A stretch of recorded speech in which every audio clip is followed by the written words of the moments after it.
Alright, now we're going to go to sand. This has been about an hour after the putty has set. Remember, the thinner that you put it on, the faster that it will dry. If you look real close, you can see light and dark in the putty itself. Now, what that means is that the lighter stuff dries faster. Now, after we get this where we want it, then there's a few tips on sandpaper. This is a sanding block which is good for flat areas. This sanding block, you can get them, this is 5-inch, you can get a 10-inch one, or, which they don't use that much, but, or you can get a rubber block like this. This is a hard rubber, and this is like a hard rubber. First thing we want to do is get a bucket full of warm water, or hot water if you want, it doesn't matter. There's a reason for all this. Then we want to use some liquid soap. This is some real cheap ass junk, probably from Walmart or some other Mickey Mouse place. But a good soap that has a grease, that breaks up grease is good. There's two reasons why we use the soap. One, that it's slick.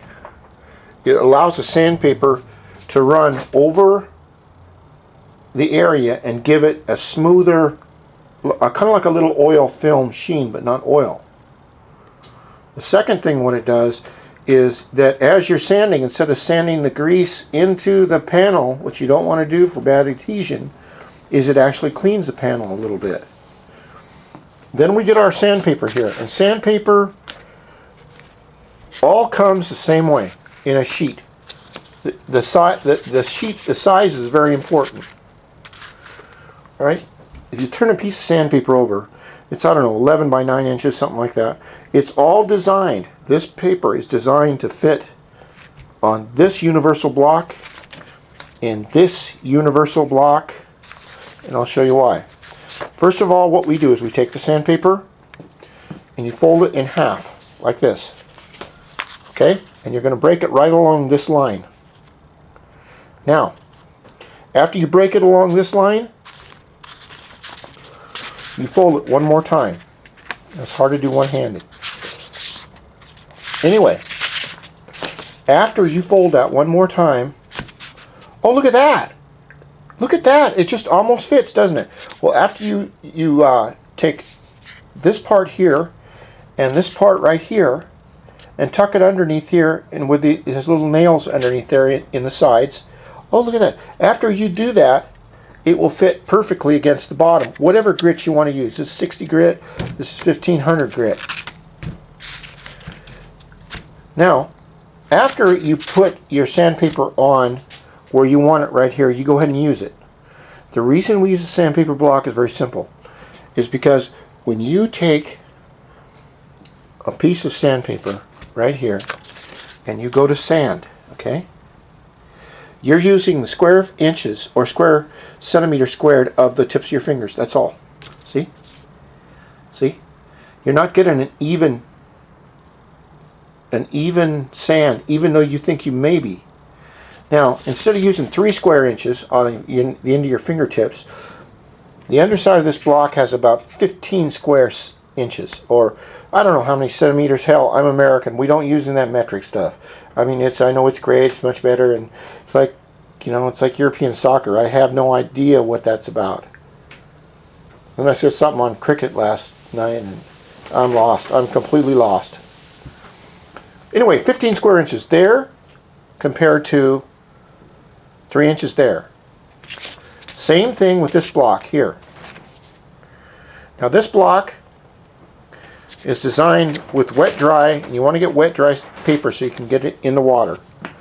But it also fits like this with your hands, and like this, and you can hold it with your hands, and then you sand. And then when you get tired of that side right there, you take it off and you flip it over and you put it on this side. That is the way that these sheets are designed to be used. That is a proper etiquette for any of these sanding sheets. They are specially made by NASA to be exactly that size, to fit exactly all the professional sanding implements. Now that you know that. Now you're going to need a dry rag, like that one, except maybe clean. And we want to dip the sandpaper. This is another trick that I learned over the years. We want a smooth sand on the panel. And I want you to pay attention to all these tricks. It took me years to learn. No one's going to teach you. They're just going to charge you $50 or $60 or $100 and screw you with no Vaseline with a half-assed job at the end of the day. And I'm giving you my knowledge to the world for free. And any professional painter will look at my videos and say, he may not be the best painter, but he knows what he's talking about. Alright, now we have the warm water, we have the soap in it.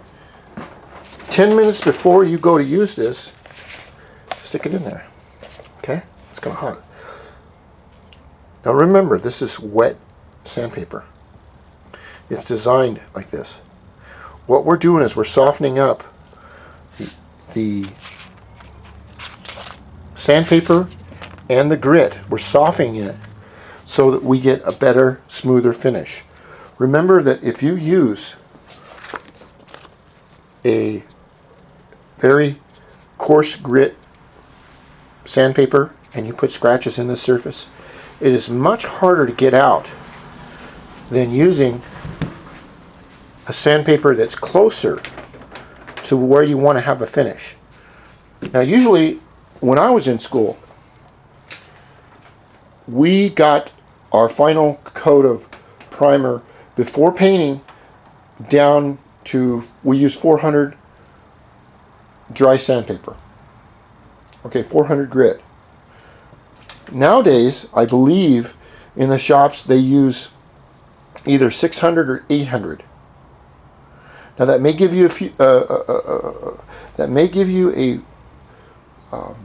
smoother finish, but I don't know if it gives you enough grooves in the primer to let the paint really grab to it, because that's what the sandpaper does.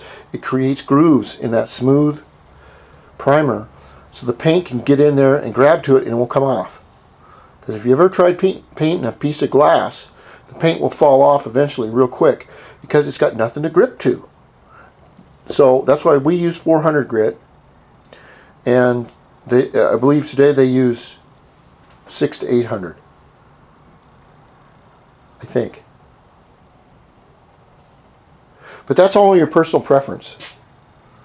Okay, I'll teach you the tricks that I've learned. I've just taught you a few that no one is going to teach you. So if you like the teachings and everything that I'm showing you, please look at the rest of my 800 videos.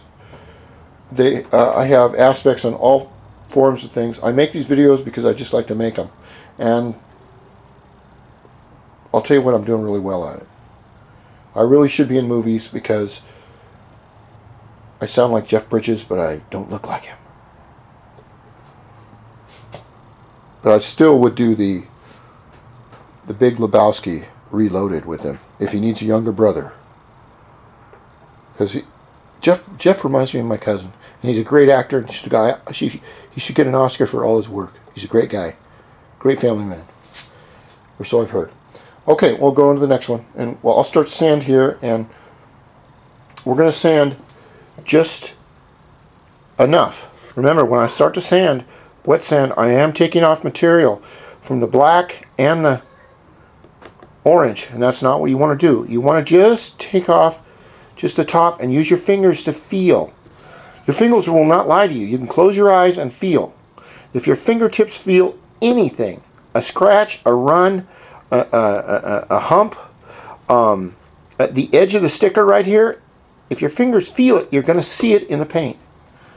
You don't have to be perfect at it, but if you learn the proper technique, you're going to be able to do a half-ass Mickey Mouse job, or you can step it up 4 or 5 notches and be an absolute pro painter. But you have to know the inside secrets of what lurks in the heart of a true Dio painter. like me. Next video.